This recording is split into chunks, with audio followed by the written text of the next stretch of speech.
તો સુરત એસઓજીની ખાનગી સિક્યુરિટી એજન્સીઓ સાથે બેઠક, નિયમોના કડક પાલન માટે બેઠક યોજવામાં આવી છે.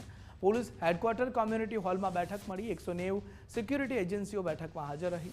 650 સંચાલકો અને ગાર્ડ બેઠકમાં ઉપસ્થિત રહ્યા. લાયસન્સ વગર ગાર્ડ ન રાખવા સૂચના અપાઈ. ગાર્ડની પોલીસ વેરિફિકેશન કરવાનો આદેશ. 150 કલાકની તાલીમ ફરજિયાત કરવામાં આવી. નિયમ ભંગ થતાં લાયસન્સ રદ કરવાની ચીમકી પણ આપવામાં આવી છે.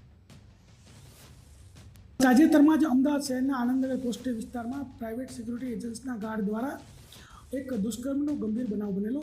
એ અંતર્ગત રાજ્યના માનનીય ડીજીપી સાહેબે 15 દિવસની સિક્યુરિટી એજન્સી જે પ્રાઇવેટ છે એની ચેકિંગની ડ્રાઈવ આપેલી. તે અંતર્ગત 16થી વધારે કેસો સુરત એસઓજી દ્વારા કરવામાં આવેલા. તદુપરાંત આ લોકોને શું નિયમોનું પાલન કરવાનું છે, એના કઈ રીતે ભરતી કરવાની છે, એ માટે એક મેગા મિટિંગનું આયોજન કરવામાં આવ્યું. તેમાં 300થી વધુ સિક્યુરિટી એજન્સીના ગાર્ડ, સુપરવાઇઝર અને ઓનરો ટોટલ 1600 વ્યક્તિઓ હાજરી આપે અને આ અંતર્ગત તેઓને જે છે અલગ અલગ સૂચનાઓ આપવામાં આવે.